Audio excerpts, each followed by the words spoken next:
Je vous invite à prier avant de lire la parole de Dieu. Dieu Tout-Puissant, tu montres ta gloire non seulement dans les cieux et sur la terre, mais aussi dans la loi, les prophètes et l'Évangile où tu as si intimement révélé ta personne en ton Fils unique, que nous ne pouvons plus nous excuser de notre ignorance. Accorde-nous d'avancer dans l'enseignement par lequel tu nous invites à venir à toi.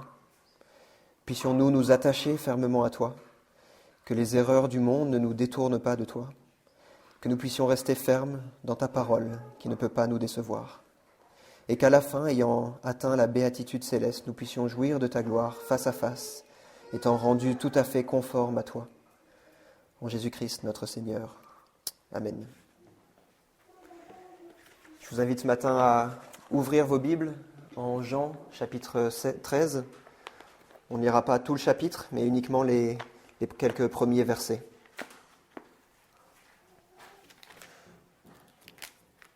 L'évangile de Jean, chapitre 13, à partir du verset 1.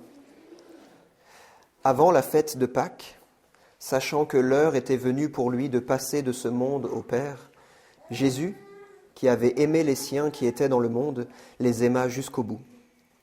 Pendant le repas, alors que le diable avait déjà mis au cœur de Judas, fils de Simon, de le livrer, Jésus, qui savait que le Père avait tout remis entre ses mains, qu'il était venu de Dieu et qu'il s'en allait à Dieu, se leva de table, ôta ses vêtements et prit un linge dont il s'entoura. Ensuite, il versa de l'eau dans un bassin et se mit à laver les pieds des disciples et à les essuyer avec le linge qu'il avait à la ceinture. Jusqu'ici, la parole de Dieu.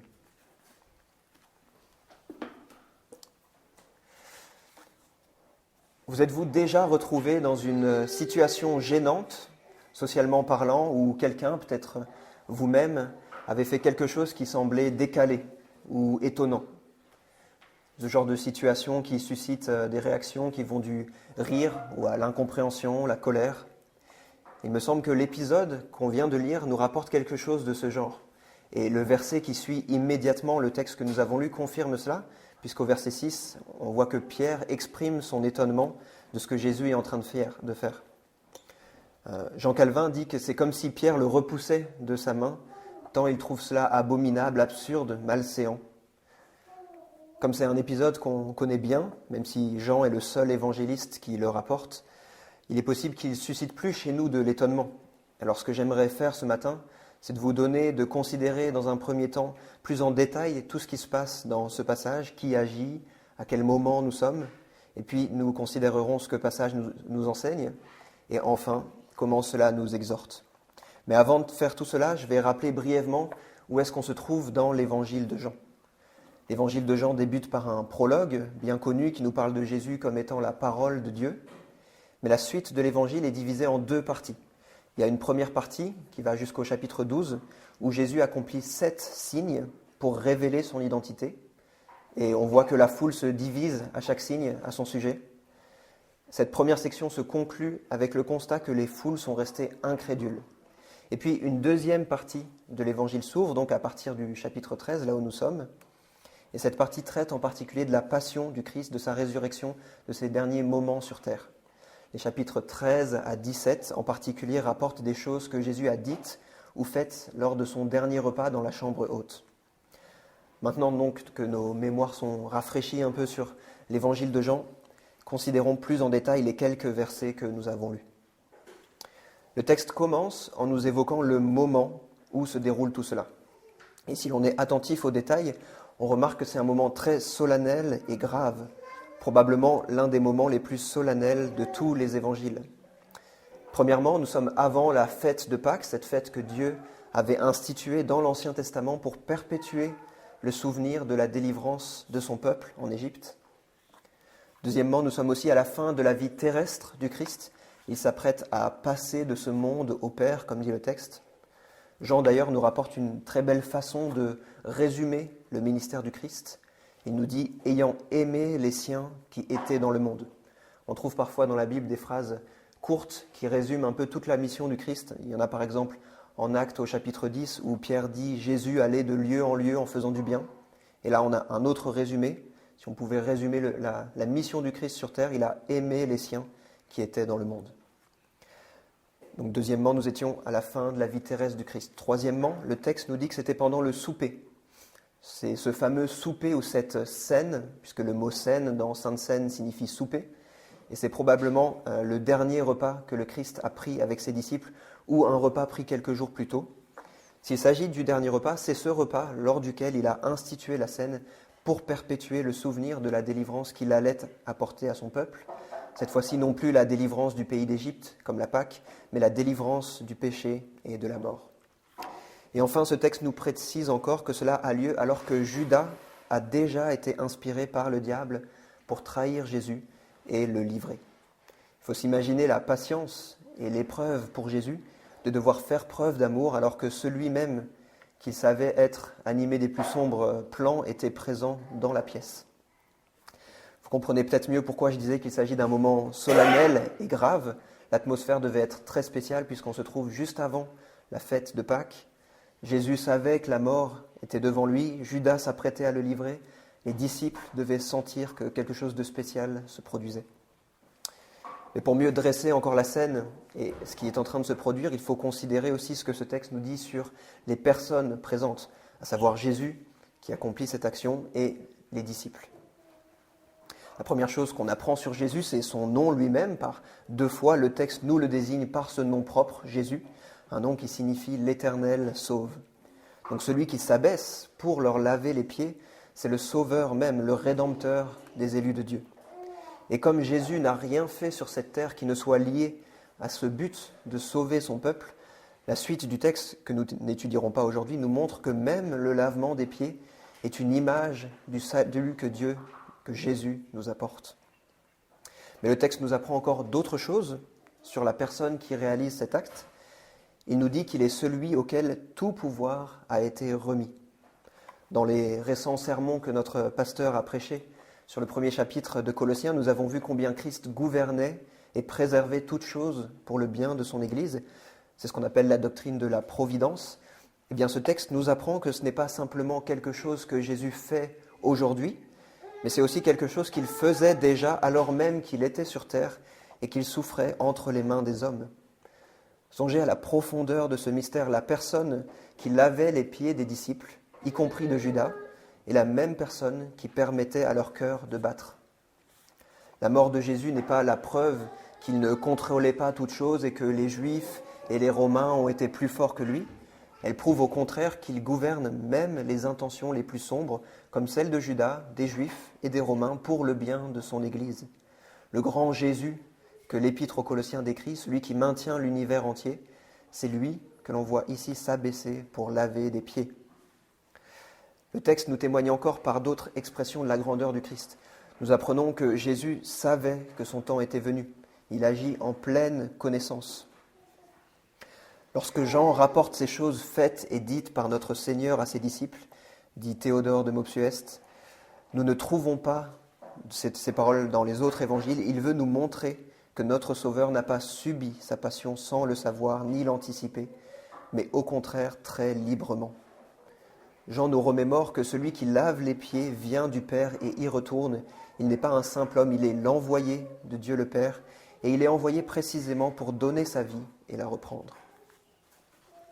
Alors j'avais dit qu'on regarderait à la fois la personne qui accomplit cet acte, Jésus et les disciples, mais je ne dirais pas grand-chose sur les personnes auxquelles Jésus lave les pieds. J'ai déjà noté qu'il s'agissait des disciples, mais ce qui souligne peut-être leur indignité à tous, c'est de réaliser que Judas était encore parmi eux.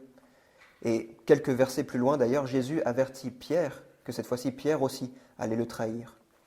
Peu de temps auparavant, les disciples s'étaient montrés durs avec une femme qui avait répandu du parfum sur la tête de Jésus, montrant par là leur peu de considération pour Jésus. Mais lui, en contraste, leur lave les pieds.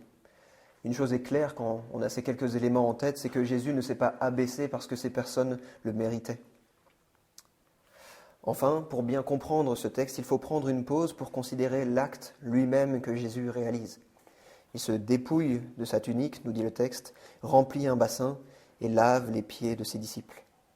Laver les pieds était un acte courant d'hospitalité dans les pays secs.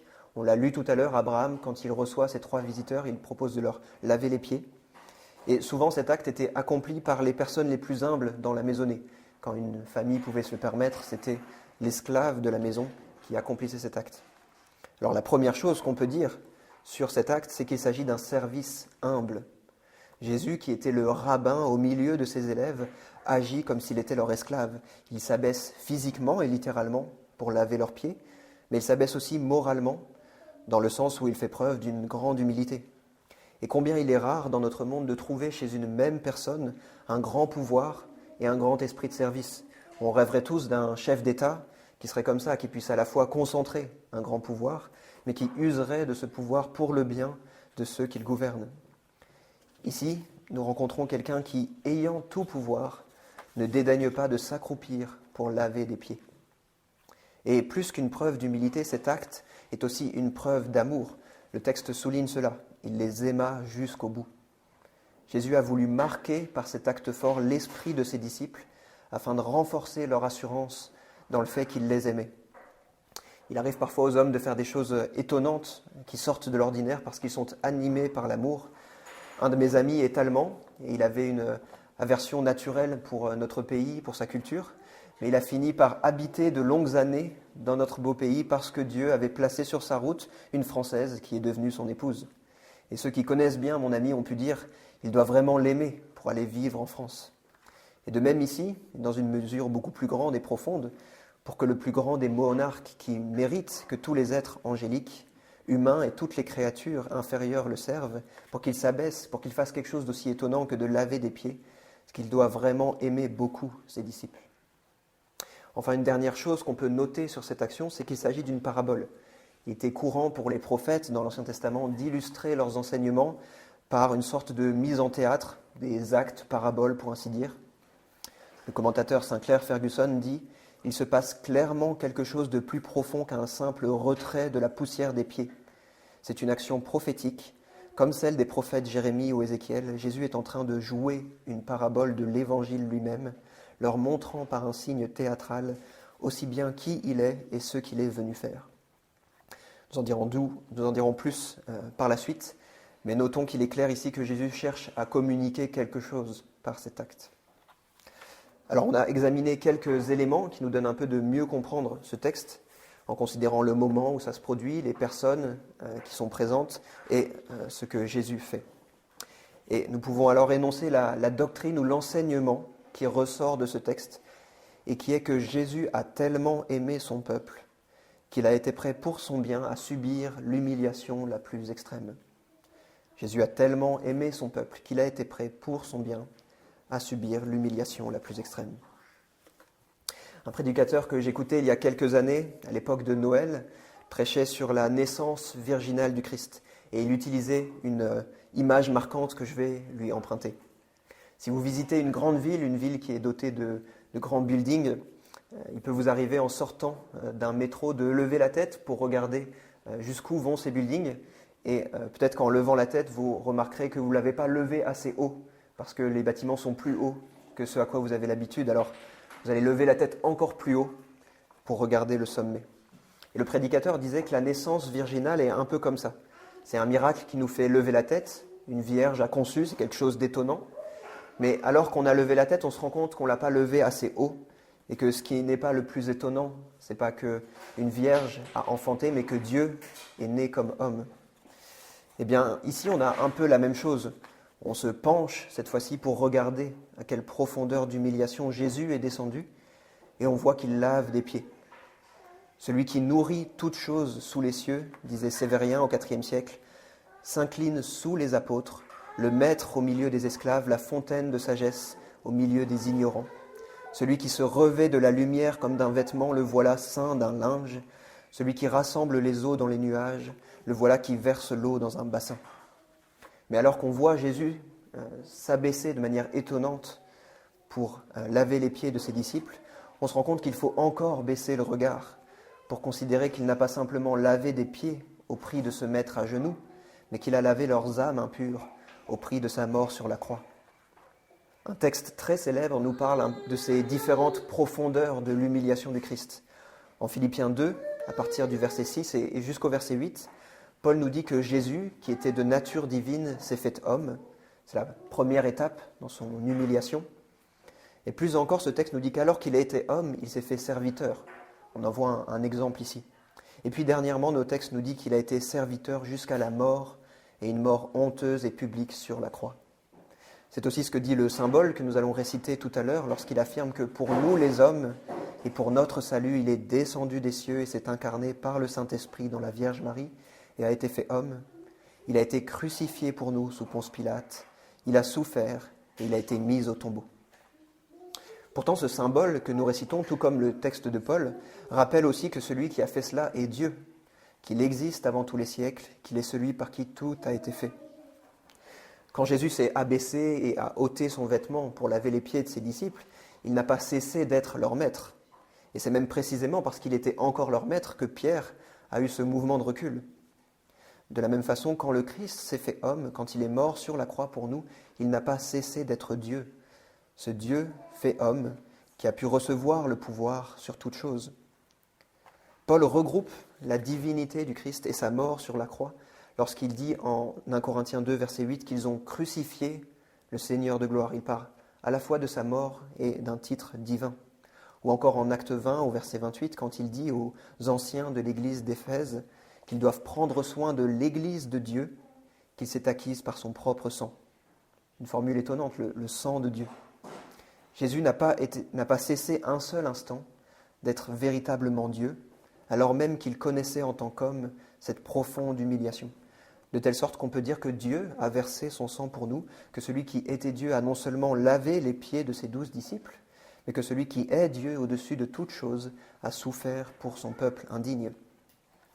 Ou comme le dit un texte anonyme du IIe siècle, lettre à Diognète, Dieu a pris sur lui nos péchés, il a fait de son propre Fils le prix de notre rançon, substituant le saint, le juste, l'innocent, l'incorruptible, l'immortel, à la place de l'homme pécheur, inique, pervers, sujet à la corruption, dévoué à la mort. Qui pouvait couvrir nos crimes sinon sa sainteté? Par quel autre que par le Fils de Dieu, l'homme injuste, pouvait-il être justifié? Alors comme Pierre, peut-être, notre réflexe est d'être animé d'un mouvement de recul, et en fait c'est probablement bon signe. Si l'on a envie de dire « Non Seigneur, tu n'as pas pu faire ça », c'est qu'on a au moins compris combien cela est étonnant, absurde, scandaleux, que celui qui vaut plus que tous les mondes qui auraient pu être créés veuille bien se livrer et servir des êtres qui sont nés hier et qui demain seront à nouveau de la poussière. Pire encore, ces êtres sont non seulement petits, mais aussi coupables.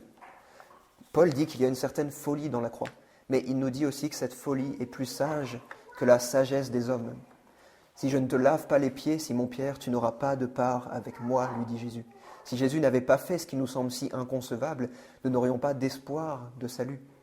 Ou comme le disait notre pasteur dans ses prédications de l'Avent, il n'y aurait pas de Jésus, c'est-à-dire de Sauveur, s'il n'y avait pas d'Emmanuel, de Dieu avec nous. Et il n'y aurait pas d'Emmanuel, de Dieu avec nous, s'il n'y avait pas de Jésus. Alors puisqu'on a mis le doigt sur ce qui semble être la vérité centrale de ce texte, à savoir que Jésus a tellement aimé son peuple qu'il a été prêt pour son bien à subir l'humiliation la plus extrême, qu'est-ce que cela nous exhorte à faire désormais? Premièrement, ne doutons pas de l'amour de Dieu. Si Jésus a pris le soin de montrer son amour à ses disciples alors qu'il allait faire face à un tel tourment, combien ne doit-il pas aujourd'hui être désireux de montrer son amour à son peuple alors qu'il est triomphant dans le ciel? Nous ne devons donc pas douter de l'amour de Jésus pour les siens qui sont dans ce monde. Ce bon Seigneur, dit Jean Calvin, a voulu donner à connaître par un tel signe que l'amour dont il les avait aimés était constant et perpétuellement ferme, afin que quand ils seraient privés de sa présence, ils demeurent toutefois assurés que la mort même n'effacerait point cet amour. Cette persuasion ou cette conviction doit aussi être fermement gravée dans nos cœurs, car il ne faut point douter qu'il ne nous porte aujourd'hui une affection semblable à celle qu'il gardait même au seuil de la mort. Il ne nous a pas seulement aimés jusqu'à la mort, dit saint Augustin, puisqu'il nous a toujours aimés et qu'il nous aimera sans cesse. Loin de nous la pensée que son amour est fini par sa mort, puisqu'il n'a pas lui-même fini par sa mort. Premièrement, donc, ne doutons pas de l'amour du Christ. Deuxièmement, puisque cette vérité est si étonnante, si inconcevable, puisque notre foi aussi est si petite, et que nous sommes tentés, comme Pierre, de dire « Mais non, Seigneur », profitons des moyens que Dieu nous a donnés pour nous confirmer cette vérité. C'est bien entendu le cas lorsque cette vérité nous est rappelée et prêchée régulièrement. C'est aussi le cas quand le Seigneur nous représente et nous présente lors de la scène son corps brisé et son sang versé. Les disciples avaient besoin de ce lavement des pieds pour gage de l'amour du Christ pour eux. Et nous avons aussi besoin aujourd'hui de ces gages pour affermir notre foi. Deuxièmement, donc, profitons des moyens de grâce que Dieu nous donne. Troisièmement, si Jésus, qui était si grand, a accepté de s'abaisser si bas, combien nous, qui sommes petits, devons-nous être prompts à nous abaisser pour le servir, pour servir son peuple et notre prochain. La suite du texte nous dit que Jésus a fait cela pour laisser un modèle. Peut-être que vous êtes quelqu'un d'important par vos diplômes, la noblesse de votre famille, votre faculté, vos intelligences. Peut-être que vous côtoyez quotidiennement des gens qui, sous tous ces rapports, vous sont inférieurs. Peut-être que vous êtes bien conscient de cela, mais quoi qu'il en soit, l'écart entre l'homme le plus simple et le plus petit sur cette terre et vous est infiniment moindre que celui entre le Christ et vous. Pourtant, Christ n'a pas rechigné à l'idée de vous servir. Combattez donc contre les idées qui viennent vous dire que ce service, ce n'est pas pour vous, que ça ne serait pas convenable, et puis cette personne ne le mérite pas vraiment. D'ailleurs, cette personne n'est pas très serviable elle-même, et puis vous avez prévu quelque chose de plus important. Notre cœur est une usine à excuses dans ces situations. L'évangile de Luc nous dit d'ailleurs que pendant ce repas, les disciples ont débattu entre eux pour savoir de qui était le plus grand parmi eux, un des sujets favoris de discussion entre eux, mais peut-être aussi un sujet qui anime souvent nos propres pensées.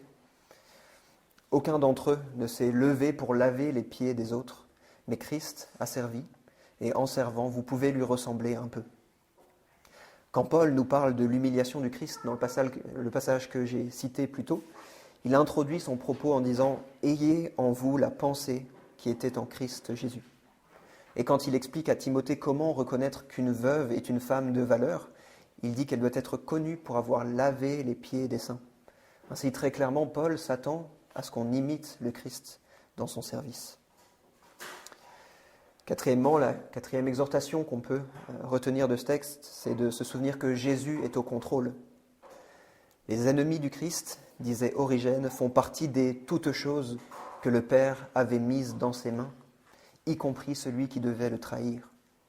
Si Jésus a été au contrôle jusqu'au milieu de la trahison de Judas, et nous voyons qu'il l'a été parce que dans la suite du texte, c'est même lui qui congédie Judas, c'est lui qui lui dit de quitter la pièce et d'aller faire ce qu'il a à faire. Si donc Jésus a été au contrôle même dans ce moment, alors quel que soit ce que l'on traverse, il est au contrôle aujourd'hui encore. Remettez-vous donc à lui en toute chose avec une pleine confiance. Il a pu guider des événements si sombres, alors même que Satan en personne agissait, pour en tirer un si grand bien. Alors il saura aussi utiliser vos épreuves et nos épreuves pour notre bien. Et dernièrement, soyez conscients de votre besoin de Jésus-Christ. Si Jésus est venu si bas, c'est que notre condition ne nécessitait pas moins que cela. Si Jésus est mort, c'est parce que nous étions voués à la mort. S'il a subi la colère du Père, c'est que nous devions la subir. Mais peut-être que vous vous dites, j'ai cru, j'ai déjà été lavé de mon péché, j'ai eu besoin de Jésus-Christ, mais désormais je suis passé à l'étape suivante. En réalité, on ne sort jamais de l'étape « j'ai besoin de Jésus ». Il n'y a pas d'étape suivante dans la vie chrétienne. Regardez le verset 10. Jésus dit à Pierre qu'il a déjà été lavé, mais il a encore besoin de Jésus pour que ses pieds soient lavés. Il a déjà été lavé, mais il a encore besoin d'être purifié par le Christ. Notre confession de foi le dit au 13e chapitre, elle dit « Ce que Dieu a régénéré, ayant un cœur nouveau et un esprit nouveau créé en eux, sont en plus sanctifiés réellement et personnellement par la vertu de la mort et de la résurrection de Christ, et par sa parole et son esprit qui habite en eux. » Donc ceux qui ont déjà été régénérés par le Christ ont encore besoin d'être renouvelés chaque jour par lui. Et nous avons probablement particulièrement besoin de Jésus-Christ pour lui faire confiance, quand il nous dit qu'il nous aime, qu'il est au contrôle, pour fortifier notre foi et pour l'imiter dans son service. Que son esprit nous donne d'avoir la pensée qui était en Jésus-Christ. Prions. Père éternel, qui nous a aimés au point de donner ton Fils comme chef et même comme serviteur, donne-nous maintenant aussi ton Saint-Esprit pour nous confirmer à l'image de ce Fils bien-aimé. Que l'exemple du Christ soit constamment sous nos yeux et que notre cœur y réponde par un zèle prompt et sincère. Toi qui nous as accordé de contempler les mystères de ta sagesse divine dans ta parole, donne-nous maintenant de porter des fruits avec une véritable piété grandissante pour ta gloire et pour notre édification. Amen.